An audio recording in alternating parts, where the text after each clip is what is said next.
Hey everyone, welcome back to the Sports Psych Show. Thanks so much for joining me. Today, I'm really excited to be speaking with Professor Nikki Hodges and Professor Mark Williams. Guys, welcome to the Sports Psych Show. Thank you for having us. Yeah, thanks, Dan. Good to be back. It's Mark. I mean, as you said to me offline, people are going to be talking about us. We've got a bit of a regular fixture going on here, right? Yeah, I think it's your third time back in as many months, I think. I think so, yeah. It's like a regular Saturday night match of the day slot, isn't it? One more and you get a free Starbucks. Absolutely. Loyalty card. That's the extent of the payment, I think, is a Starbucks coffee. But and Nikki, this is your first time on, so excited to have you on, a long-time reader and admirer of your work. So, as we always do on the Sports Psych Show, to get started, we'll get you guys to introduce yourselves. Nikki, if you want to go first, if you could introduce yourself to the Sports Psych Show audience, that would be awesome. Thank you. Great. Well, I am currently a professor at the University of British Columbia in beautiful sunny Vancouver today. I've been here since 2004 in the School of Kinesiology. I actually, as you probably can tell from my accent, started in the UK. I went and did an undergrad in psychology at the University of Hertfordshire. And during that time, I was playing sports, playing soccer, probably at the time when it was more of a fringe sport for women. And I wanted to marry those interests in psychology and sport. And at the time, there was some quite interesting research on memory and expertise. So I did a project in that area. I got to work with the youth team at Tottenham Hotspur. And then I sought out Janet Starks at McMaster University in Canada. So that's how I ended up in Canada for my master's degree. She was pioneering much of the research on expertise in sport at the time. And then I ended up staying in Canada, did my PhD at the University of British Columbia with Ian Franks on issues of motor learning. I worked for a time with Tim Lee, looking at motor learning as well. And then I got the privilege of going to Liverpool John Moores and working with Mark for a few years there. I was actually at John Moores for about 4 years, the last year as a senior lecturer, before I came back to Vancouver, and that's where I've been ever since. And Professor Mark Williams, what was Professor Nikki Hodges like as a student? Well, I didn't actually work with Nikki as a student. She was a postdoc, Of course. so more of a colleague. But we have known each other actually for about at least 25 years, possibly longer. It shows on you, Mark, not me. That's right. Well, we both had less grey hair at that time, I guess. But anyway, I should introduce myself. Mark Williams, of course, Dan's co-host on the Sports Psych Show. I did an undergraduate degree in sports science and a PhD in movement science, the latter at the University of Liverpool. And then I worked in the UK for almost 20 years, John Moores University for a long time, Brunel University London. I've also worked at the University of Sydney and currently at the University of Utah. And my interests, of course, are in areas associated with expertise, particularly sort of game intelligence and effective practice and instruction and talent identification and development. Well, as you alluded to there, Mark, this is you're a regular fixture now on the Sports Psych Show. This is your third time on, which you'll be delighted to hear is a record. No one else has been on 3 times. So great to have you back on.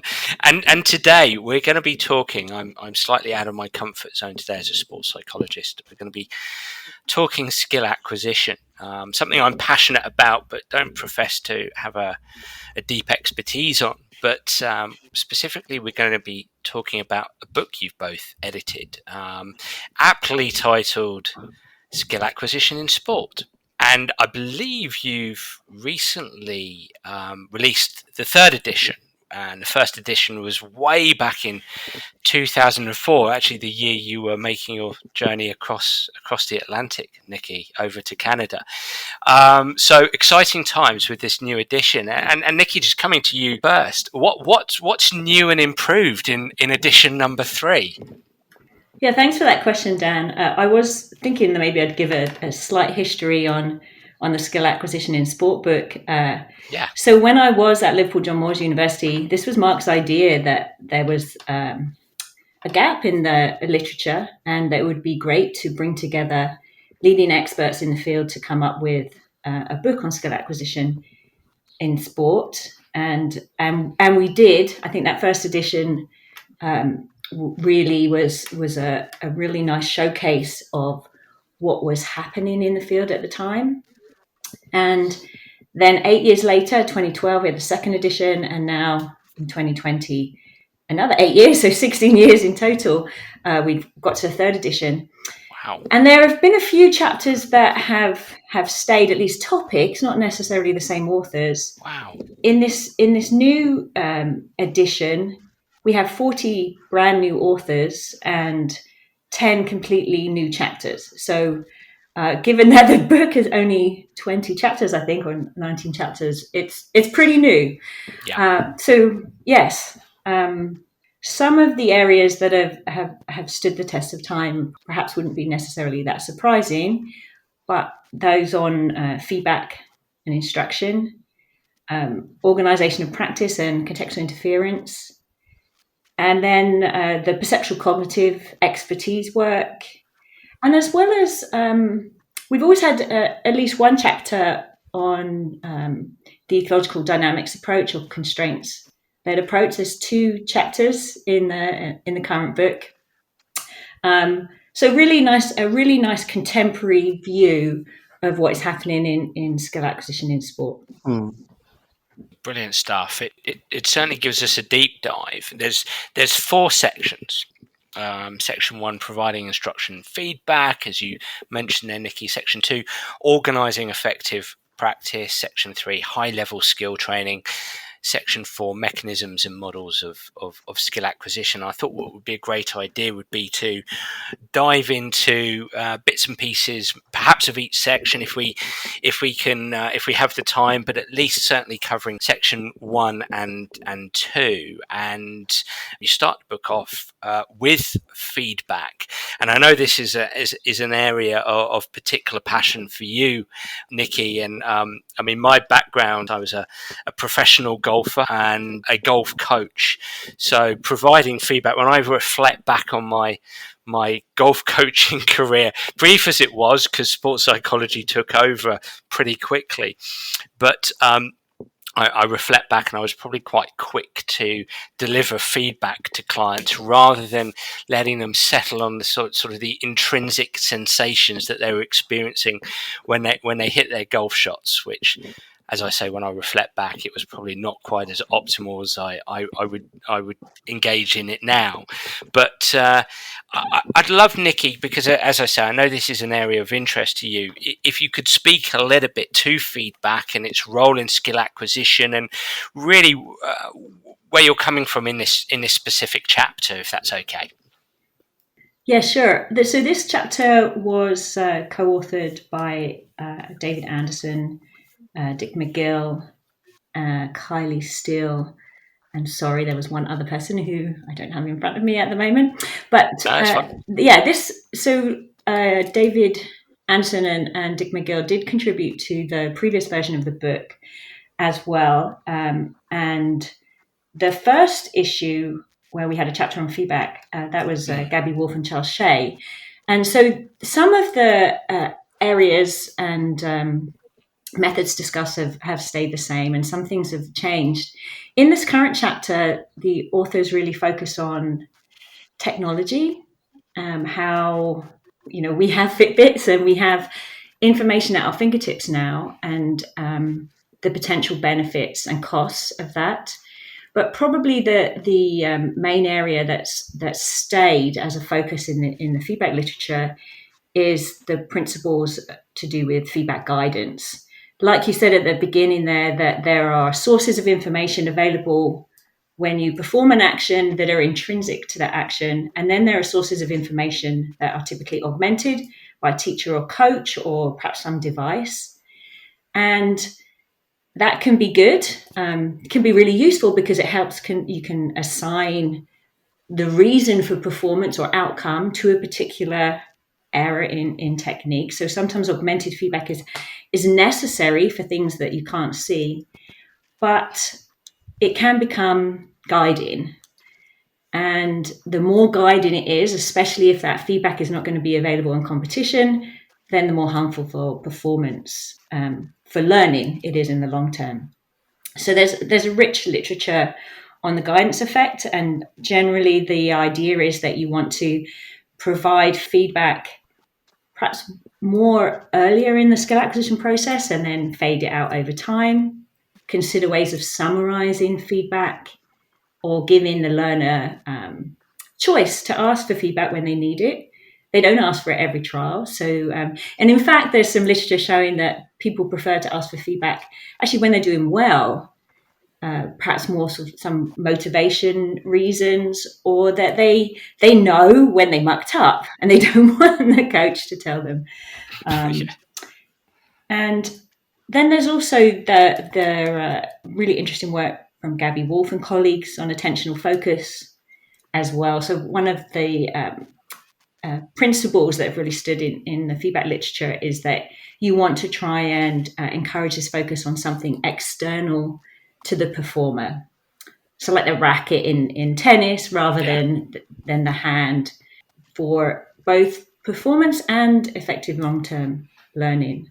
So this is actually really an important concept, that there is now performance, what you see at the time, what happens in a practice session, which can indicate what happens over time and what's remembered, but it also can give a false picture of learning. And there are a few effects in the skill acquisition literature that really epitomize this distinction between performance and learning, where conditions that enhance practice in the short term, maybe they're a little bit easier, are actually the ones that are detrimental for long-term learning.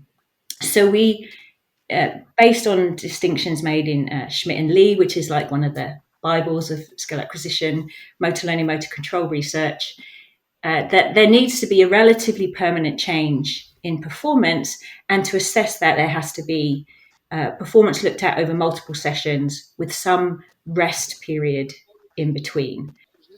This is also really intersected with some of the more neuroscience literature on consolidation of motor memories, and lots of research showing that you get these effects in practice, but over a period of time, you continue to get learning, offline gains or consolidation of memories. And so you really need these additional measures of performance to actually make some conclusions about what's been learned and retained. Mark, did I miss anything there? No. I was listening carefully to your comments, and obviously I agree with them wholeheartedly. I mean that differentiation between performance and learning is probably one of the most difficult things for coaches, in the sense that what you see in practice is not necessarily what you get as far as long-term learning and instruction is concerned. So, clearly if you provide a lot of instruction, do specific repetitive practice of a single skill and provide lots of feedback, then performance looks good in the session. But that doesn't necessarily translate to long-term learning, where we know that, as Nikki suggested, that being less prescriptive, providing more variable and random practice conditions, providing the least amount of feedback possible, therefore encouraging greater involvement by the learner in the practice processes. Those conditions are much more beneficial as far as long-term skill development is concerned. The work of Robert Bjork and Elizabeth Bjork has come up a few times on the Sports Site show, though the desirable difficulties you both alluded there to, variability and probably reduced feedback and spacing, interleaving. Those kind of, I suppose, practice protocols influence long-term learning. And yet something I've witnessed over a number of years, perhaps standing by the side of the soccer pitch, the football pitch, the soccer field, is maybe players engaged in an activity where they're just doing that activity, repeating it over and over. And kind of what I'm hearing you say, and sort of thinking back to what I've experienced, that those players are really just performing. They might be getting better in the 5 minutes that they're 10 minutes that they're doing the activity, but they're just performing. They're not necessarily learning. Am I grasping that correctly? That we really want to put in some difficulty there in order to see players acquire skill, essentially.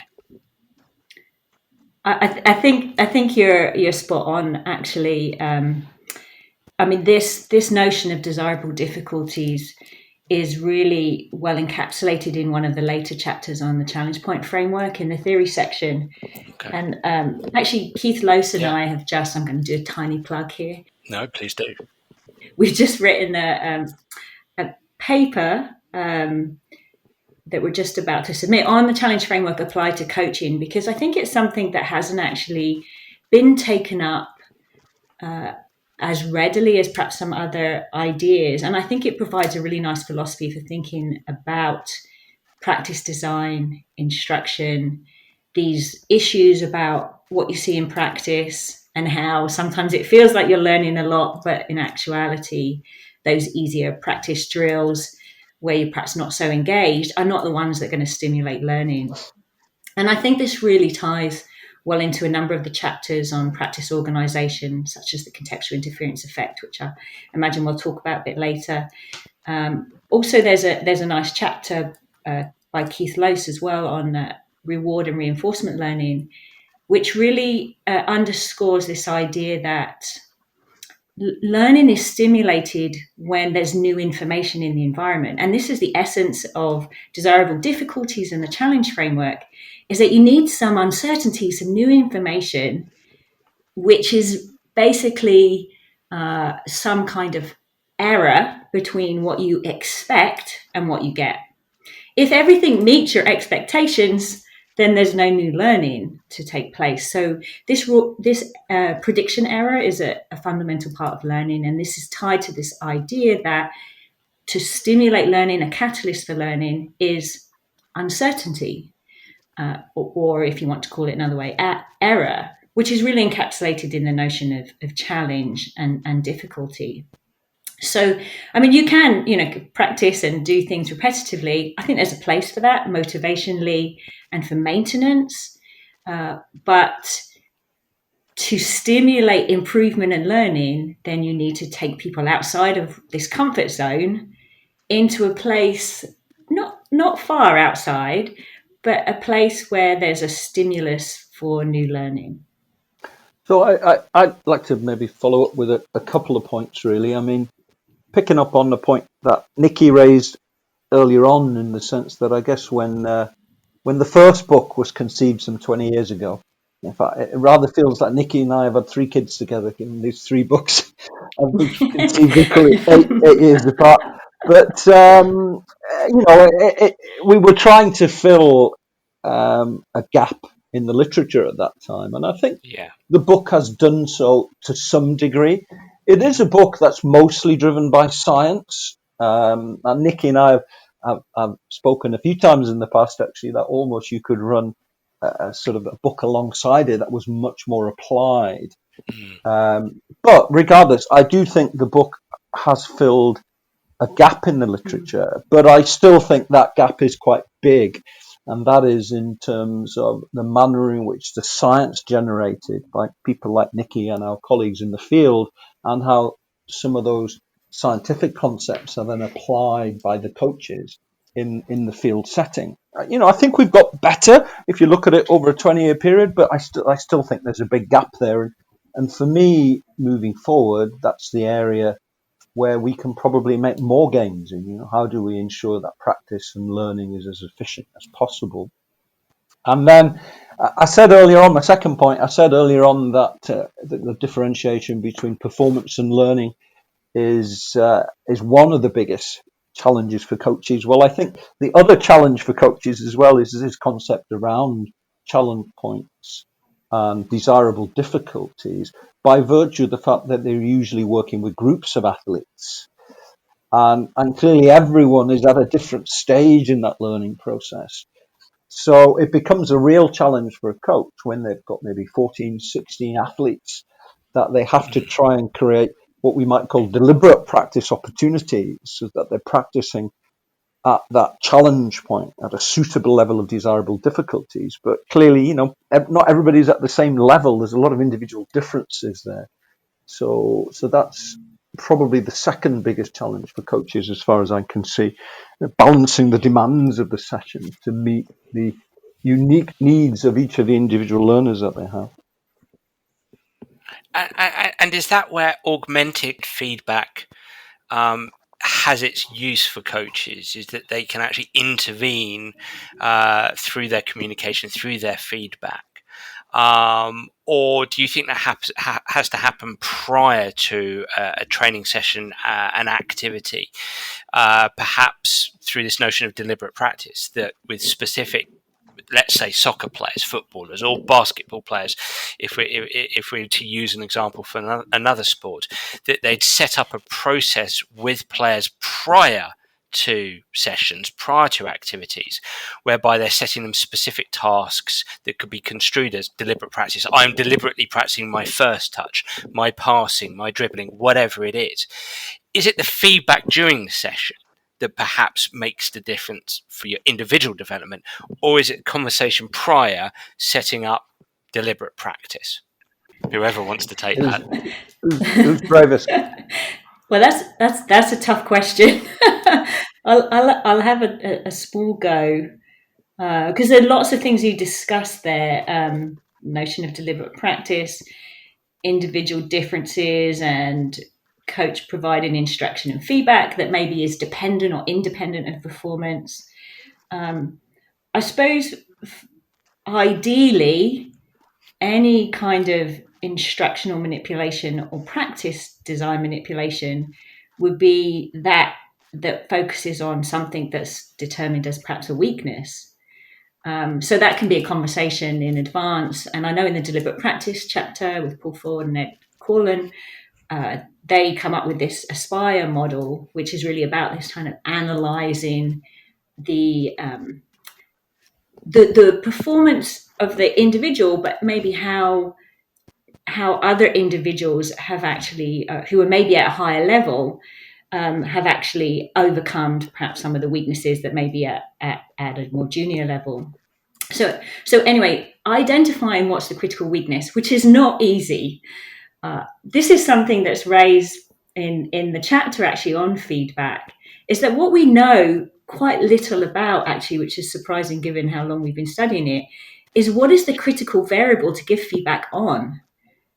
Even perhaps in golf, I think there's some quite surprising features of movement that you wouldn't perhaps think would matter. Maybe putting your chin down gives a catalyst for other changes in the body, which lead to a more effective stroke. But, people just see perhaps the end effector and think, okay, you need to bend your elbow. We don't really know in many sports, I think, what those critical parameters necessary for change are and to give feedback on. The question of whether you should give more feedback in practice or sort of set the stage for what practice should look like, that's a difficult one, and I think something that's been getting quite a lot of attention in the Twitter sphere and podcasts.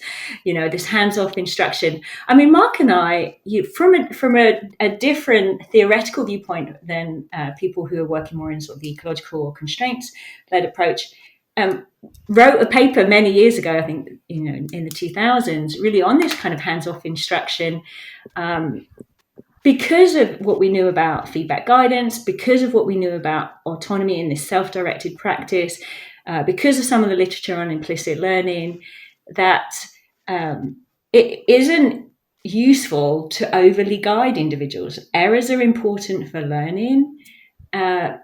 You want people to realize there's an error, so they need to have feedback that something has happened that maybe was not desirable. But if they can get that feedback themselves, then presumably, as long as they get a chance to repeat what they've just done, then they can learn from their own errors and expectations. But there are, of course, times when, especially early in learning, there is so much information that the coaches needed to assign an outcome error to some kind of technique.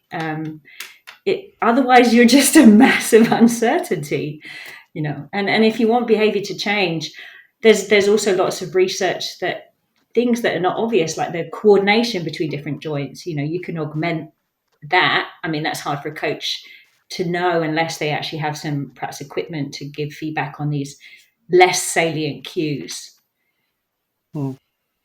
There's probably a couple of points I'll pick up on, really. I mean, firstly, I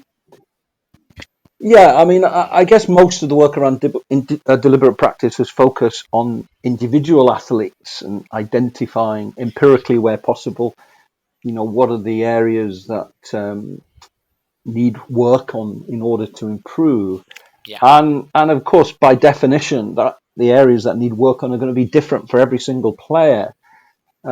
So there's a difficult balance here between, how much time within a session is devoted to the growth of one individual player and how much technically is devoted to the growth of the team in team sports, for instance. And I guess there's an interesting concept of what would be deliberate practice in a team environment, because I guess you could argue in a similar way that the team as a unit or different units within the team, the back four, the midfield, the forwards need to be challenged in different ways in order to engage in the right level of challenge, desirable difficulty, so that they can grow and develop those skills as a unit and as a team that are important. But as I said, within that, the difficulty for the coach is that what might be one player's challenge point might be another player's passive accumulation of practice, in the sense that they're not really being stressed to grow and develop as athletes. So that is a huge, huge challenge from the coach's perspective. Another big challenge must be coaching players to change existing technique. When players bring to a session, whether it's an individual sport or a team sport, technique that maybe is suboptimal or needs to be updated, developed, whatever it is, that's again, if I go back to recall my period of being a golf coach, that was always a massive challenge. It always felt that ingrained technique that was perhaps whether it could be construed as suboptimal or just not working for the player, and we agreed that we wanted to change something, enormously challenged to shift something that feels like it's automated, essentially. And I think that's something you address in the first section of the book, changing existing technique. That's right, Dan. Yes, that's a chapter that Laura Sperl and Ruan Canal-Bruland wrote, and particularly this idea that, there are, of course, this typifies many sports, whether automatized or seemingly automatized movements that may be undesirable for various reasons.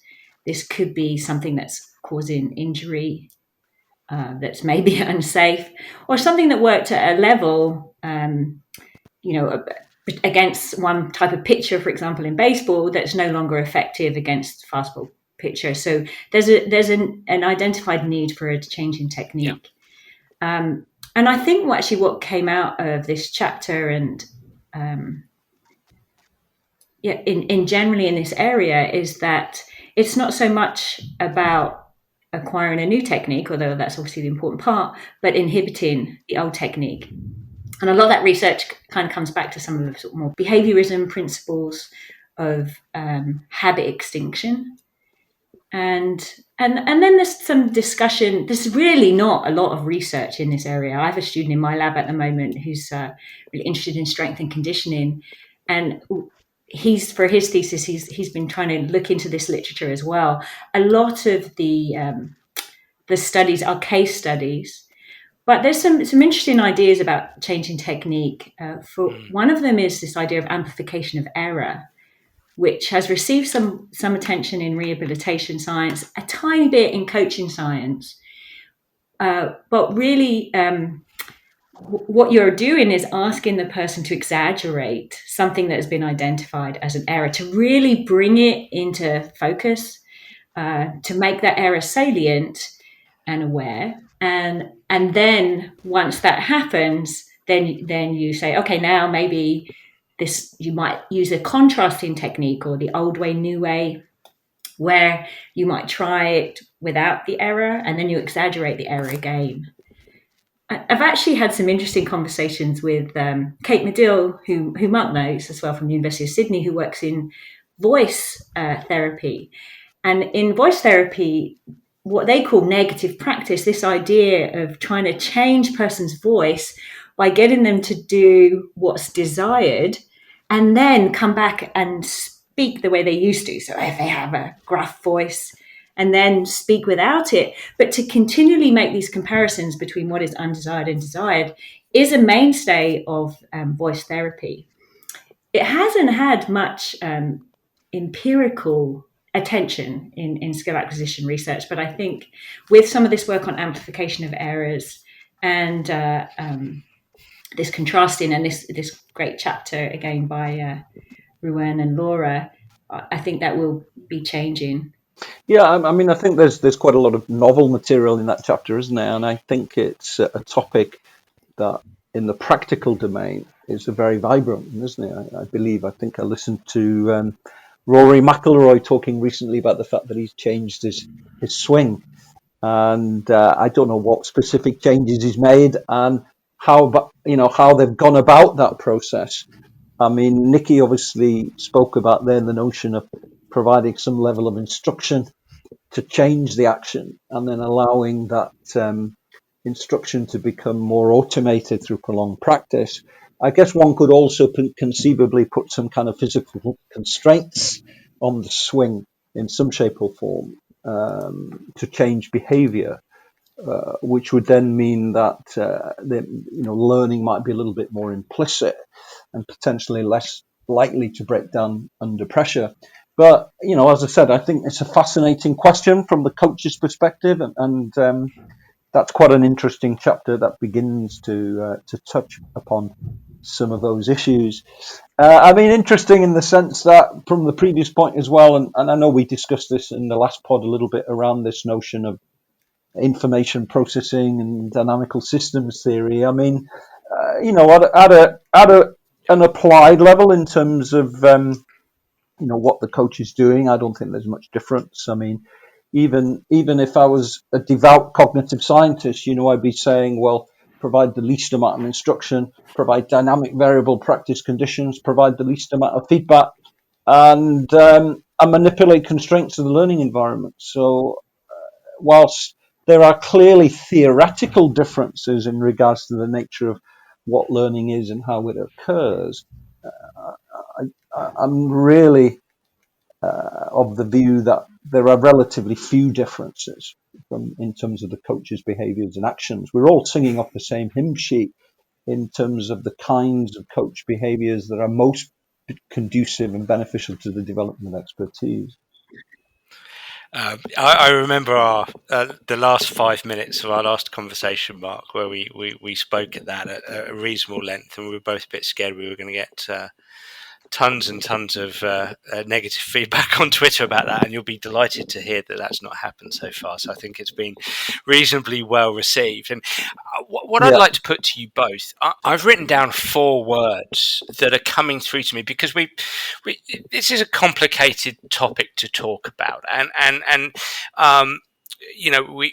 we've just drifted a bit over here and a bit over there, and I don't think that's a bad thing, but I kind of want to draw it into 4 words, and I'm probably not going to ask a question here, but I'd love to get your comment on perhaps what I'm proposing to you here. I'm hearing, and I'm going to try and put this in a reasonable order: attention, challenge, constraint, feedback, or attention, feedback, constraint, and challenge. What I'm thinking as I'm listening to you both, and considering the experiences you've had around the empirical research, around the experiential side, that attention, I've heard someone say something before around the line, attention is a currency for change.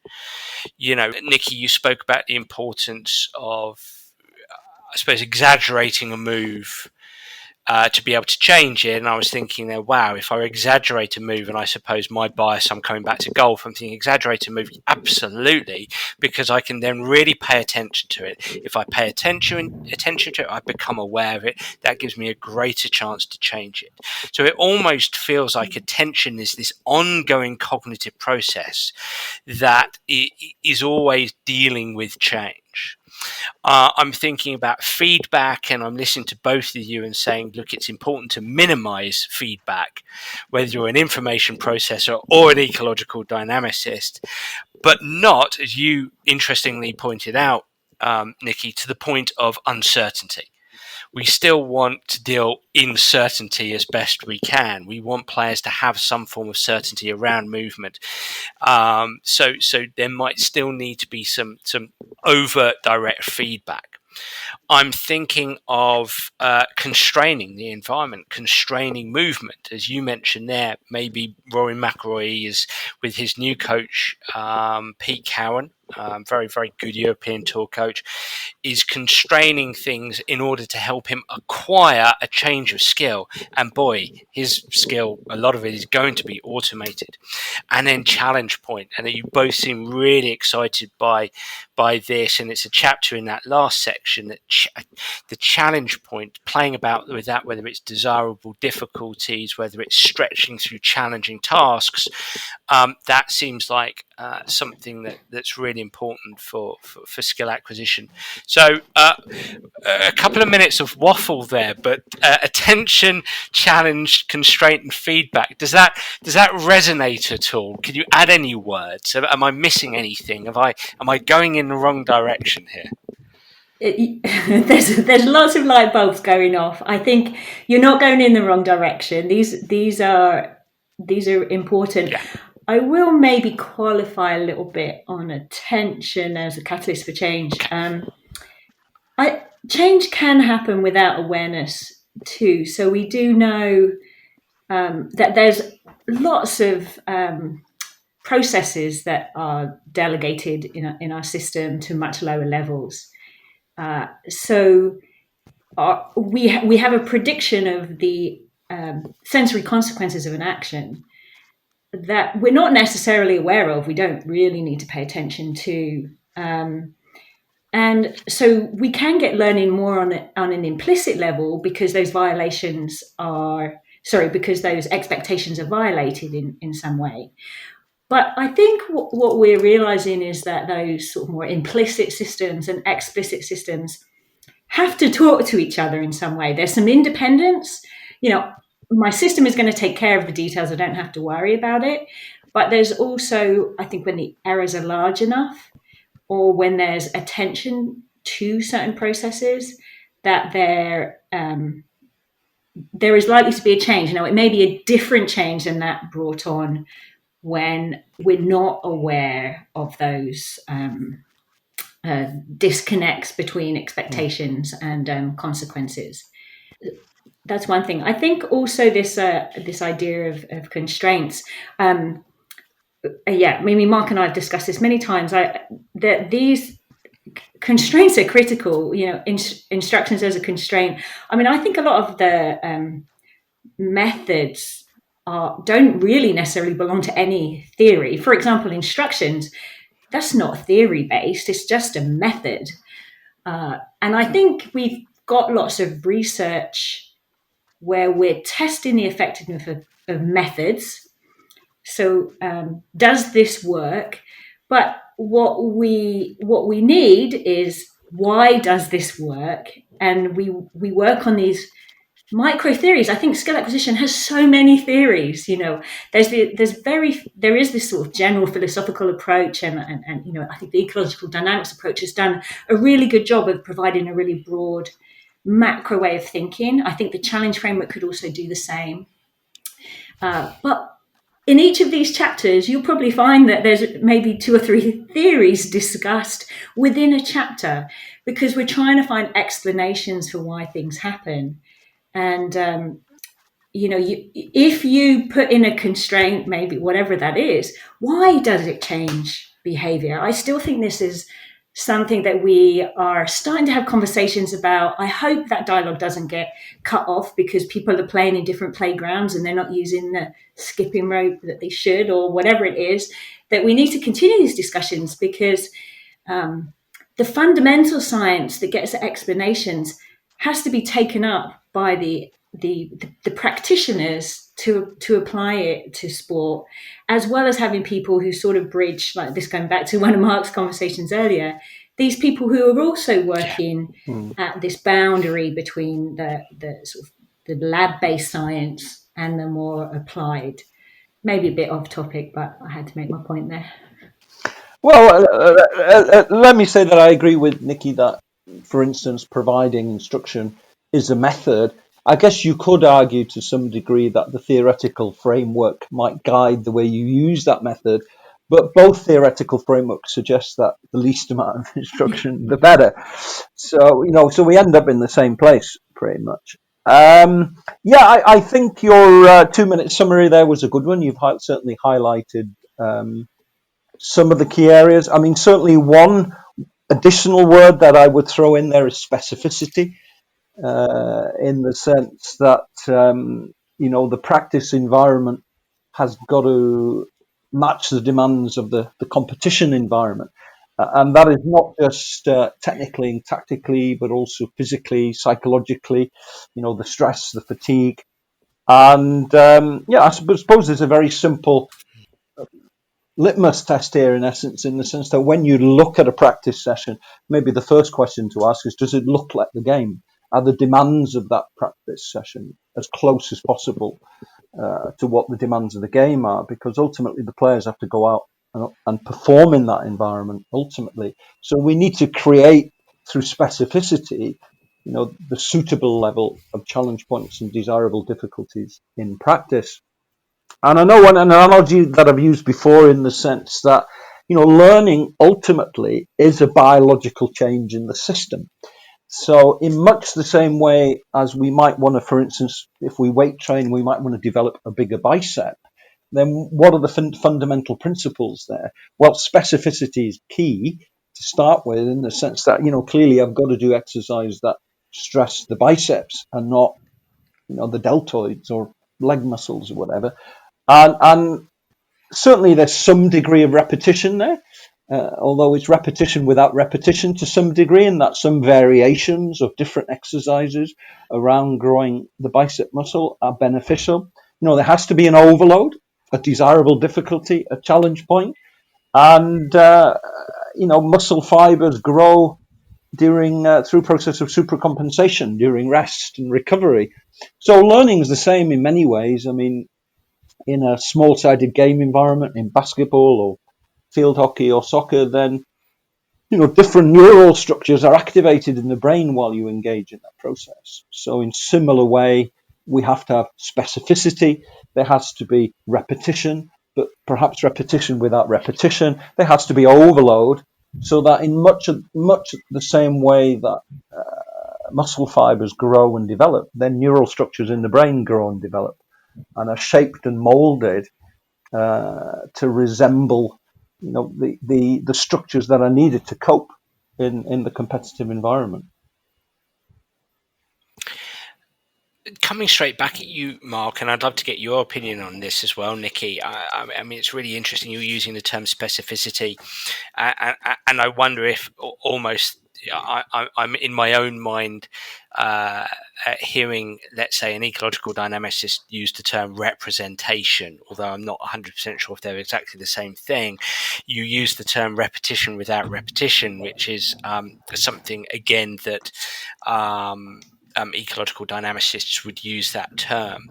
So in your mind, if specificity is really important, if representation is really important, if there needs to be a great deal of variability as we're experiencing our repetitions, as we're engaging in our repetitions, what's your opinion about individual blocked practice when it comes to skill acquisition, especially in team invasion sports?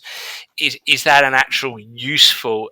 Is there a time and a place for that kind of individual? Take somebody out of that specific environment or that representative environment and have them work on an activity without perhaps the more representative elements, the information that would surround them when they're in a game, and have them repeat the same move. Where would you stand there? How does that align with skill acquisition for you, Mark? Well, I think there were lots of different points there, to be honest, that I think you touched upon. I'll try and answer each of them in turn. I mean, I guess, historically the view was that if you continued to repeat an action in the same way, then that skill would become grooved. So the arguments highlighted potentially the benefits of block practice, but ultimately, when we now look at how experts perform movements, there's a lot of variability in the way that they perform skills, and that variability is functional. So it allows them to modify and adapt their skills to the unique constraints of the environment at that particular moment in time. So performance is not as repetitive and blocked as you would have thought so originally. And of course, we have a large literature base now that demonstrates that variability practice and high contextual interference practice conditions are much better than blocked and specific practice sessions. So I think the evidence is quite strong. I will put a couple of caveats in there, and that is that there is some evidence, I think, to suggest that, and Nikki might come back on this, that blocked repetitive practice may be beneficial with young kids early in the development of a skill. And I think from a broad philosophical perspective, we have to also weigh these issues around performance and learning, because one of the good things about block practice is that performance is generally good. And then if performance is good, confidence is high. And then probably motivation remains high. Whereas, of course, the potential challenge with variable practice is that whilst we know long-term learning and retention and transfer are better, however, short-term performance might not be so good. So whilst if you look at skill learning as a long-term process, I think the focus should be more so on long-term learning, but at the same time bearing in mind that shift in confidence is, I think, where maybe the craft knowledge of the coach becomes important. And that issue of whether you want kids to go away from a session feeling demoralized, feeling they've not learned anything. So that's very, very difficult challenge from the coach's perspective again. Nikki, what are your comments on that? Yeah, some great points, Mark. I think that's it comes back to sort of this optimizing challenge to meet the needs of the individual. And there may be needs for reinforcement, motivation. There may be needs of specificity and transfer because you're really working on the decision skills and not just a technical skill. And then there may be needs that really are focusing on the technical skill and you just need to get the repetition in.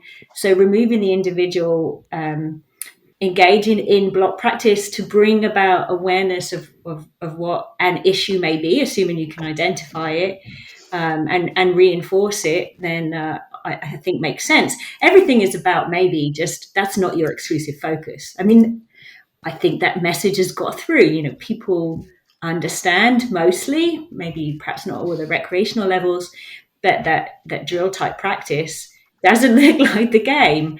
That doesn't mean there's not a place for it if it's designed with a purpose in mind, and it's a small part of a bigger picture. And I know you had Ed Cope and Chris Cushion on it, and it was an excellent discussion. In fact, I emailed them afterwards because I really enjoyed what they had to say.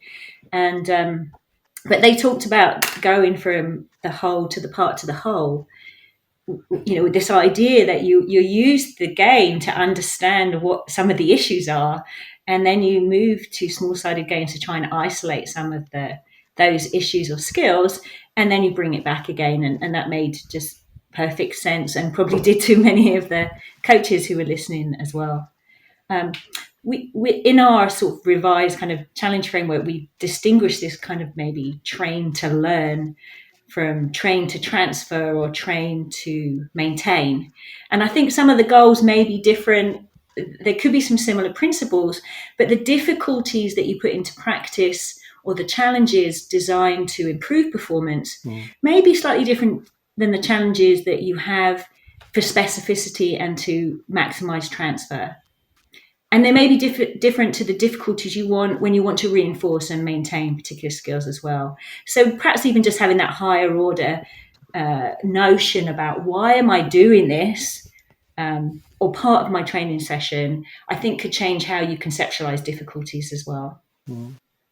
I mean, again, a couple of points that I think are worth raising. I actually did a workshop for one of the MLS clubs a few weeks back, and one of the questions that came up was around this balance between what you might call maintenance training and growth training. And obviously the question was, what's the right balance here? And no one's really looked at that, I don't think, to my knowledge. But I also, the second point that I think is worth highlighting is I've actually just written a review paper. It should be out in the next month or two for human movement science with some colleagues, David Anderson, Keith Lowes and Tiago Lopez, and the paper looks at individual differences, and individual differences or differential psychology was very popular 50 years ago, but has kind of waned a little bit in the intervening period, and most of the work that's been done on certainly motor learning over the last 2-3 decades has really been done with groups of individuals. We've done a typical pre-test, an intervention, a post-test, a retention, a transfer test. And then we've inferred generally how that intervention influences that group of individuals. Typically, what we've not done is actually looked at the variability within those individuals in the sense, well, does everybody respond the same? So the question is, are there individual preferences also to different types of instruction? Do some players are they able to deal perhaps with more growth training, or should they be spending more time in maintenance training? And that probably applies also to issues like the provision of instruction, structuring your practice, and the delivering of feedback. We don't really take into account the learner, the individual differences and needs of the learner, and how we might shape practice sessions differently for those individuals. I like the paper. I hope people read it, and I think hopefully it'll reignite interest in going back and looking at how individual differences shapes the effectiveness of different types of instructional interventions. I want to reflect back to you both a few things I was considering as you were speaking. Firstly, thanks so much, Nikki, for referring to the Ed Cope and Professor Chris Cushion episode. Their thoughts completely align with what you were saying there, Mark, in terms of, this notion of individual isolated block practice. Certainly where my understanding, the research evidence suggests, is that it can help from a self-efficacy standpoint, and that's been my experience as a sports psychologist, just casually talking with players in different sports. So if I take an individual sport like golf and a team sport like football, soccer, in golf you speak to a lot of top pro golfers, high profile golfers, and they'll say, what gives me confidence is hitting more balls. I think if I've hit more golf balls than somebody else, that gives me confidence. And I think that's so removed probably from a lot of the science. And I was talking to Dr. Ed Corlin about this recently, because he said he's the last couple of years is starting to do more and more work on the European tour, and he said that yes, he's trying to deliver the theoretical underpinnings of skill acquisition, and he has big problems. I'm speaking for him here. I hope you won't mind, but he's got like I do. He's challenged by how golfers practice. A lot of block practice, a lot of just beat balls.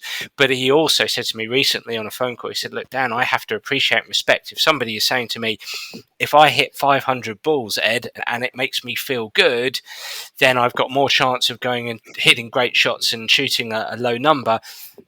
We have to respect that. So I think that aligns nicely with that, potentially the individual differences, potentially where block practice can help, and which is what you're saying, Mark, which is what you're saying, Nikki, and Professor Chris Cushion said. And from a football perspective, what I've experienced is having spent many hours in medical departments at football clubs and having various interesting conversations, debates with footballers, and just introducing some of this stuff to them in a light way, asking them what they like and what they enjoy. And recently our player said to me, "Dan, I love it when we're doing an overload activity, when it's really tough for me. It stretches me. I think and I suppose that's the train for growth scenario. But he said, I also love it when a coach brings me away from that and actually just, he throws up a ball and I do a few headers, and he said that it helps me feel good, and I kind of I'm paraphrasing here to use your term. I'm maintaining my skills there, maintaining it for Saturday. So I guess some great points again. I mean, I guess the key issue there is the fact that it probably shouldn't be 100% maintenance training or 100% growth training. And then the question is, what's the right ratio for each individual? And I think there's also a temporal cycle here. At the end of the day, if I'm a golfer and I'm playing the first round in the British Open this afternoon, then I think block repetitive practice has some benefits, because the learning that's going to come from that morning practice session is going to be minimal. Ultimately, what the golfer wants to do is to feel good, to feel confident, to feel that he or she is hitting the ball well. So really maintenance training, which then leads to increased self-efficacy, self-confidence, are probably more important in that instance. But at the same time, of course, ultimately the challenge is to become a better player over time. And therefore, that's where you have to interleave, if you like, these moments of growth training at the appropriate time and at the appropriate level into the training schedule, so that the player is continuing to progress and optimize the potential that he or she has. I mean, I suppose I'm going to ask you something here that maybe requires an opinion more than drawing on evidence, because I don't know if there is evidence. I mean, coming back to this notion of individual differences, and a question for both of you or either of you. I mean, as a sports psychologist who has an interest in personality science, it makes me think of the difference if you had players who, let's say, did a personality test. Let's just say the Big Five personality test, which is the most rigorously tested one, and there's a trait, openness to experience, and high openness is synonymous with intelligence, a need for cognition, if you like, and you just wonder if some players lay quite high on that scale, that might influence what they prefer in training, whereas for others who would score low on openness, and they like basic activities where there's not much choice going on, that's just popping into my head there from an individual standpoint. Then does this open a doorway perhaps for coaches to be more autonomy supportive, to have players to actually consider the needs of the players by asking them, by being perhaps more player-centered, not player-led, but player-centered? Or, some academics would talk about professional judgment and decision making. Does it actually lie in judgment and decision making there? Yeah, I mean, briefly to that point, I'll say that the research suggests that the more that the learner is engaged in the process of learning, then the more likely is that they will develop and learn appropriately. So historically, perhaps the coach was viewed as more of the convener of knowledge or the owner of all knowledge, and athletes were encouraged to follow very closely the coach's instructions. Whereas I think now those relationships between coach and athletes have become more open, more embryonic, and more a partnership, perhaps. I think that's an important point to bear in mind. In regards to your preceding comment, I mean, I think that's something that I've spent a lot of time talking to colleagues about recently, actually, in the sense that I can tell you what we know, in that normally if you take a group of elite athletes and a group of sub-elite athletes and you measure them on some of these psychological factors like grit, resilience, mental toughness, perfectionism, achievement motivation, a range of factors, then you will find differences. Okay. What we do not know is, firstly, were there differences that existed between those players before they began to engage in the sport? And we don't know the extent to which those changes have been facilitated and fostered by the environment and the coaching culture within the sport that leads to the development of those skills.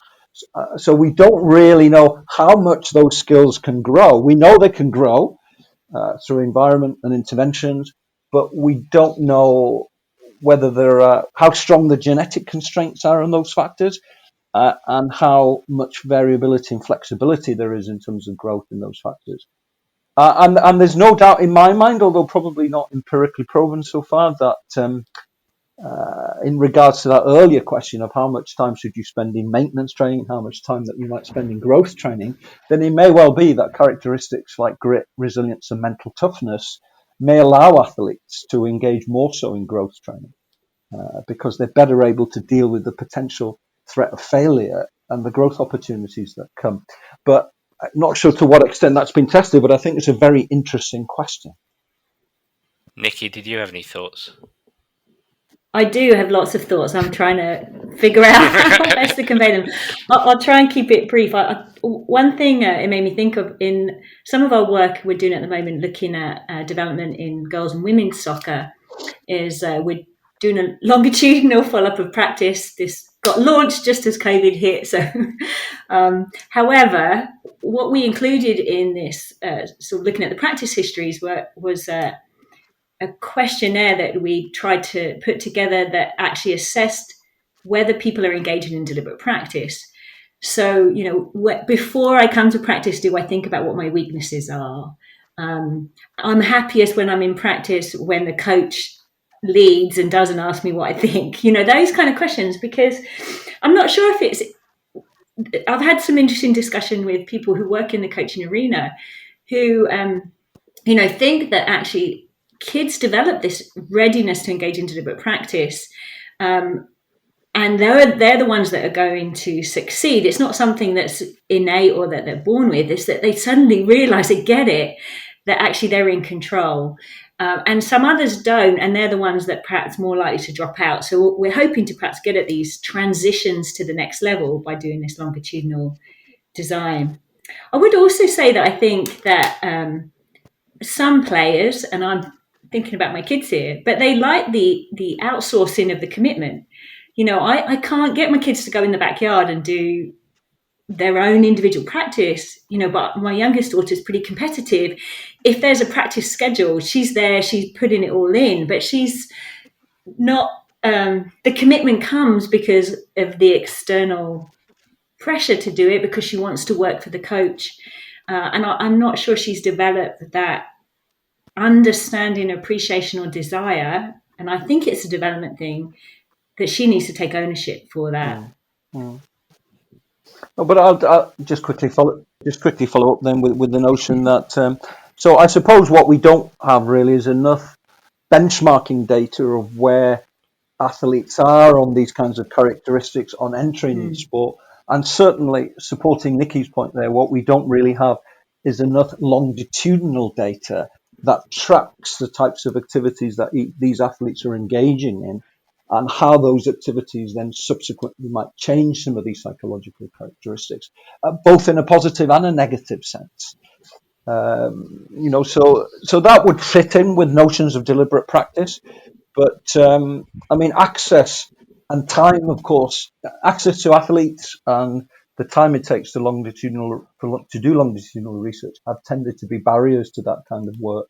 But I guess, if we're to move forward with enhancing the impact of science in high performance environments, then I think that's more of the type of work that needs to be done. As you're speaking there, I'm thinking about the personality trait of conscientiousness and how a coach practice, the way a coach engages players and the environment the coach develops, whether it's psychologically safe, whether it's from a motivational climate perspective, whether it's task oriented, whether it's ego oriented. You wonder if these kind of factors influence the person environment interaction, and turns up the volume of conscientiousness or turns down the volume of conscientiousness, whether it doesn't budget at all, or whether the person comes into that environment with a high level of conscientiousness. That's kind of what I'm thinking in my mind. I'm not sure if I'm going in a different direction there. Well, that point might be an important one as well, but I suppose the follow-up question there is, what are some of these key psychological characteristics? And one of the dangers is, of course, is that it's a little bit like searching for a holy grail. You could probably get groups of scientists together in a room, and whether we could agree on potentially what would be the most important psychological characteristics, maybe there wouldn't be that much agreement. So the danger is, of course, that you keep looking for these kinds of psychological characteristics. And, of course, the fact that you might be low on one of them doesn't necessarily mean that you still can't develop into an elite athlete, because you can compensate by developing other psychological characteristics, for instance. So it's how these different psychological factors interact over time that are the kinds of interesting questions. I would like to just in terms of the skill acquisition in sport book, is really acknowledge the authors who have contributed to this book. You could bring in the authors from each chapter and have a fascinating conversation. There's so much potentially to unpack. I made some notes just going back and looking at the book. Last year I taught from this book, and I did interviews with at least, I think, about 9 or 10 of the chapter authors to supplement my teaching, because we're suddenly going online. And I was thinking, right, how can I bring some of this to life? This is for a graduate class. The authors have been happy to share the interviews for the most part. So, if there's people out there who are using the skill acquisition in sport book and want access to the interviews, then please let me know. But they were in themselves like just great discussions that could really dive into some of these topics and what they mean for sport.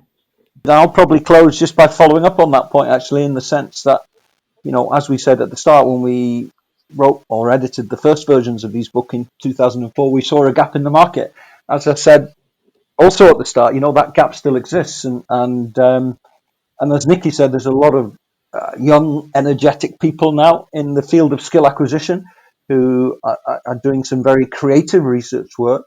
I mean, what we still need, though, is better interaction between people with a background like Nikki and myself and the various authors in the book, to be working with coaches and technical directors and those in charge of coach education, so that we can progressively change the culture and move away from the historical precedence on tradition, emulation within the field, and move towards a stronger evidence-based practice approach. And ultimately, we're talking about things here that are super important. How do athletes develop technical and tactical skills? I mean, ultimately, certainly in fastball sports and team sports, they're the factors that win medals. And a question that I might pose throughout there is this notion that, how effective or how efficient is every hour of practice? So for every hour of practice that an athlete engages in, how much of that actually translates into meaningful transfer? I mean, obviously, if we could find a way to measure that, then Nikki and I would probably be not on your podcast, Dan. We'd be on a beach somewhere But because it is, of course, not together. yeah, and not necessarily together, so as not to spread rumours. Thank you. But clearly, if we could measure that efficiency of learning, it'd be great. But even if we can't, ultimately, what we want to do is to try and increase that efficiency of transfer. Yeah. And I suspect it's lower than we think it is. I suspect, I won't put a number out there, but I suspect it's much lower than what coaches would like to think it is.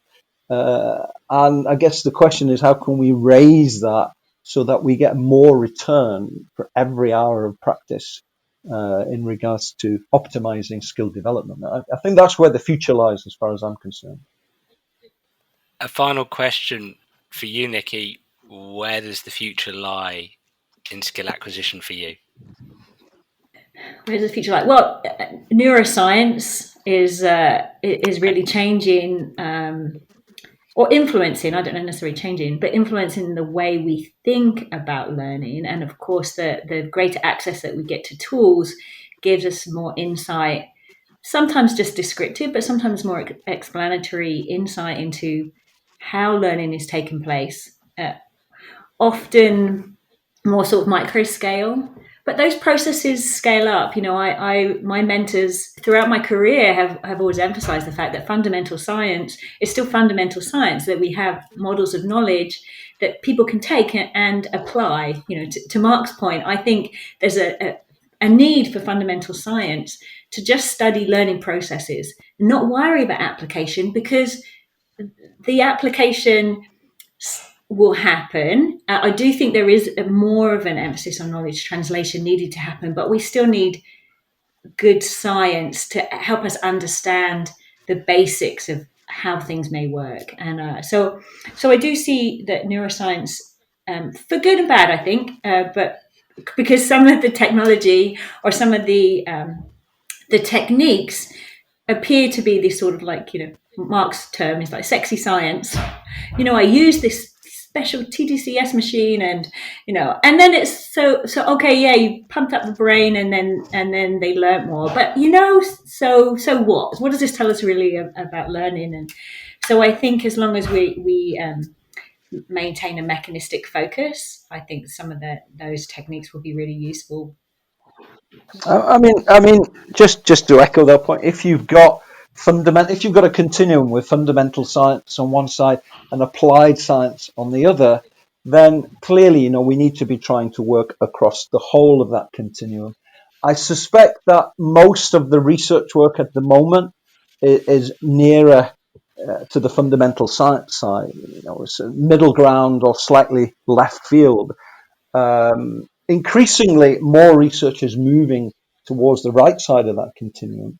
But I think that's where we need more dialogue and interaction between scientists and practitioners in order to be able to access the athletes, to find out what are the day-to-day questions that they're having to deal with, so that then we have a richer source of information right across that continuum, rather than in this somewhat narrower side of it at the moment, around the middle and left side of the continuum. Agreed. Well, look, thank you to you both so much for what's been a really rich conversation. Where can people get hold of skill acquisition in sport book? Bookshop, Amazon. It's on Amazon. I think if you type in skill acquisition in sport on Amazon, it'll pop out, hopefully. That's the best answer we've had in 2 years of the Sports Science Show there, Nikki. That's brilliant. Bookshop? I mean, Dan, that's the most ridiculous question. Look, thank you both so much for your time today, and people now know that they can go into a bookshop to purchase your book, which is kind of novel nowadays, since we order them all online. So, but look, thank you so much. I'm not too sure if either of you want to be found, but Nikki, how can people sort of explore your work? Is there an online platform or portal or anything like that? Yeah, you can. I have you could probably just put my name into Google, and I work at UBC. I run the Motor Skills Lab there, and we have a web page associated with it. But I don't know what the. I think it's MSL. There's a number of things in it. It's not an obvious one, but just Google my name, Nicola Hodges, Nikki Hodges, UBC, and you will find us. And Professor Mark Williams, where can people find you, sir? Yeah, likewise, if you just type my name followed by sports science into the web, I'm sure I'll pop up. And I do have my own website as well, www.markwilliamssportscience.com. Brilliant.